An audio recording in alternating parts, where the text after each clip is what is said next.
Boycott they them pronouns. Hey, it's Prince of Queens, and for some reason I was watching a video by my friend Sinatra Says, who I last talked to when he was being a bit of a DJW, but I think he largely just got caught up in the hysteria of the moment. I can forgive him.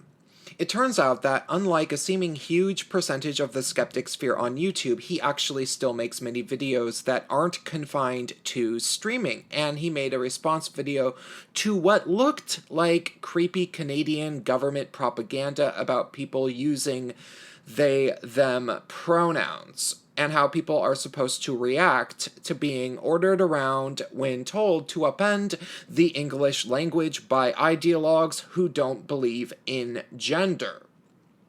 Now, his video is pretty funny, and I will link it in the description, and this is a topic that I've discussed in numerous videos, most in particular the one called Asking for Gender-Neutral Pronouns is Not Nice, also linked in the description. But I think he got a few things slightly wrong in terms of how he might potentially deal with these types of people.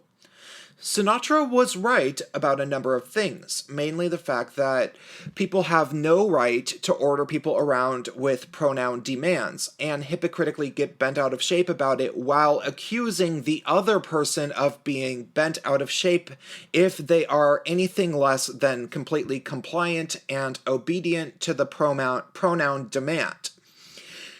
You can't get mad if they order you around, of course, and they certainly are allowed to get mad if you object to being ordered around.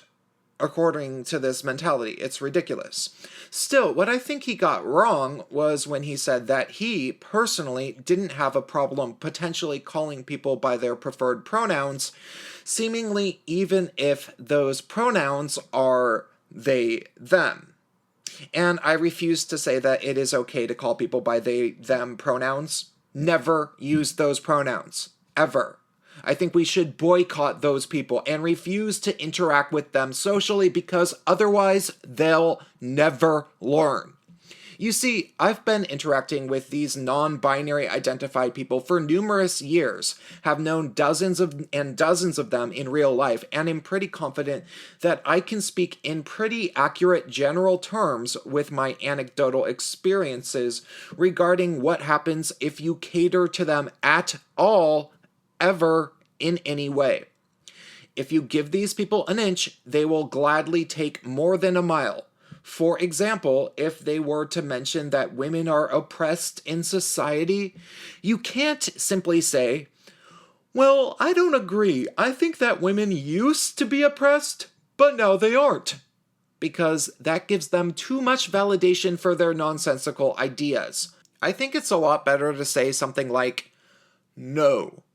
That is not true. Women are not oppressed. In the current year, women actually have a massive slew of legal and systemic advantages that men are systematically denied, such as affirmative action and kangaroo courts on university campuses, gender discrimination enforcement in employment, and preferential treatment in family court. Women are not oppressed systemically in the West. They are actually privileged.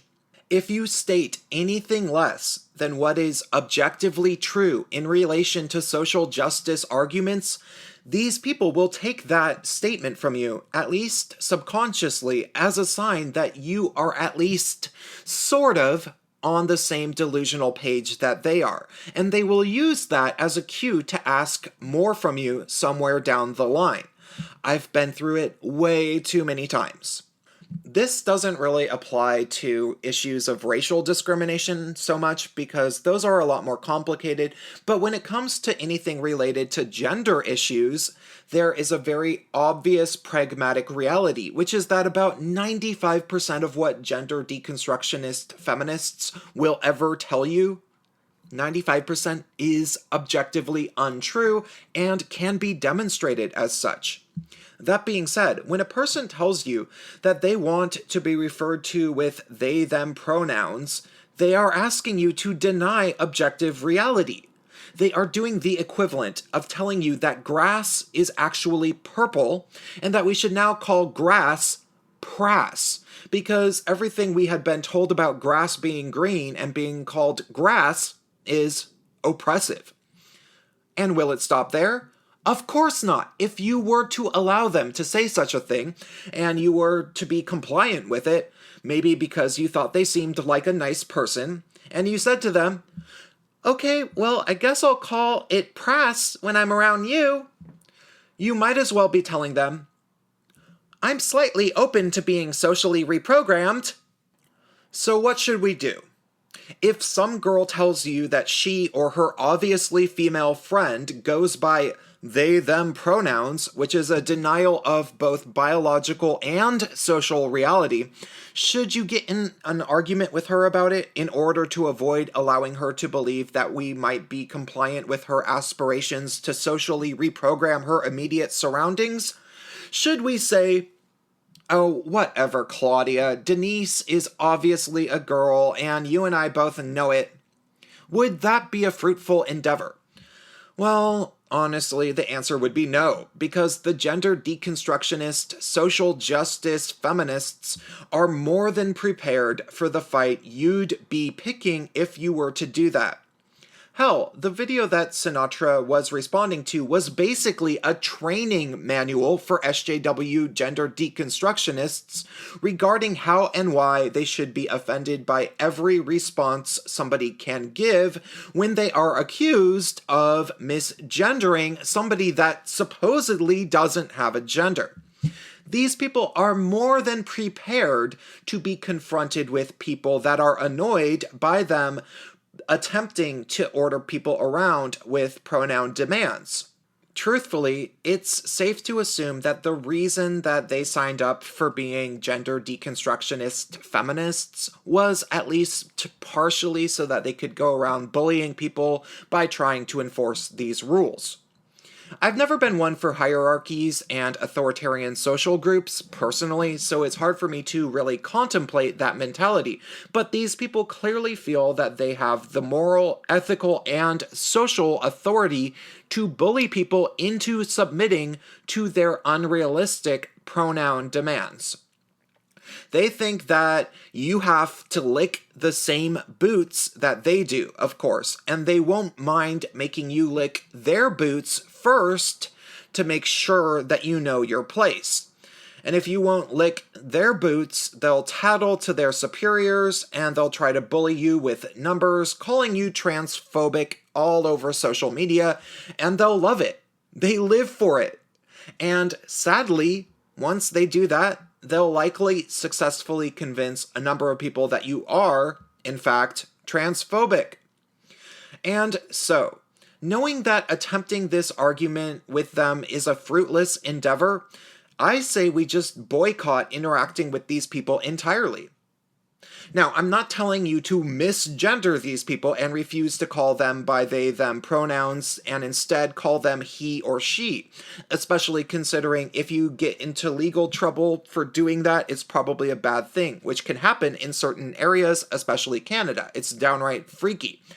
Rather, I think you should tell these people that you don't want to be friends with them or even socially interact with them at all if they demand the right to impose their social, biological, and language-based revision of reality on to you.